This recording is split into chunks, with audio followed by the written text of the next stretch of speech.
حامدا و مصلیہ وبعد۔ میرے دوستو، ماں کے بعد بڑی بہن ماں کا درجہ رکھتی ہے، اور یہی بہن ماں کی طرح اپنے بہن بھائیوں کی خدمت تربیت کرتی ہے۔ تو دوستو، اس عظیم انسان کا بہت خیال رکھنا چاہیے۔ کیا ہم نے موسیٰ علیہ السلام کا قصہ نہیں پڑھا؟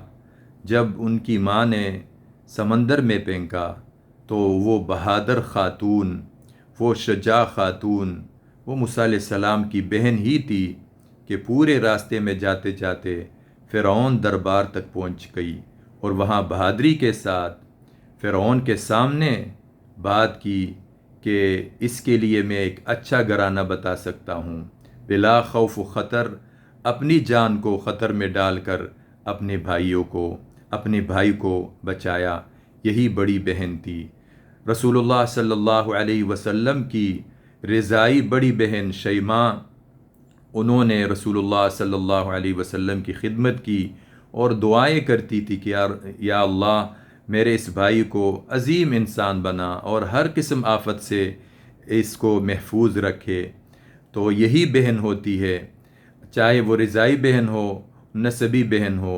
چنانچہ جب رسول اللہ صلی اللہ علیہ وسلم مبعوث ہوئے اور یہ بڑی ہوئی تھی، اس وقت رسول اللہ صلی اللہ علیہ وسلم کے پاس آئی تو اللہ کے نبی نے اپنی رضائی بہن کا بڑا احترام کیا، اکرام کیا، اور اپنی چادر مبارک ان کے لیے زمین پر بچھائی اور روئے، مبارک آنکھوں سے آنسو ٹپکے اپنی بہن کے لیے۔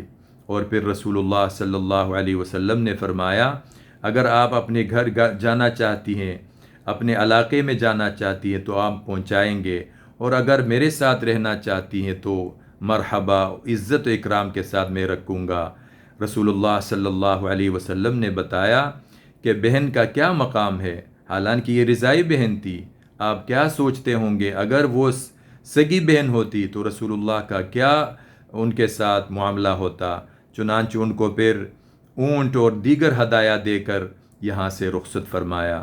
تو میرے دوستو، اپنی بہن کا بہت خیال رکھے، اور بدقسمتی سے کچھ لوگ خیال تو دور، ان کا میراث میں جو حصہ ہے وہ کھا جاتے ہیں، وہ ہڑپ کر جاتے ہیں۔ واللہ یہ بڑا ظلم ہے، اور سب سے بڑا ظلم ہے، اور اس کا دنیا میں بھی انسان کو سزا مل سکتی ہے، اور آخرت میں تو سزا ہے ہی ہے۔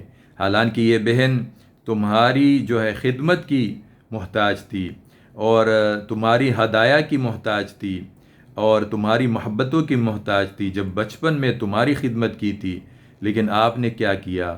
اس کا میراث میں جو اس کا اپنا حق تھا وہی ہڑپ کر لیا۔ تو ایسا ظلم نہیں کرنا چاہیے۔ اپنے بہنوں کو حقوق دیں اور بہانے نہ بنائے۔ اللہ رب العزت صحیح سمجھنے، اس کے مطابق عمل کرنے کی توفیق عطا فرمائے۔ اللہم آمین۔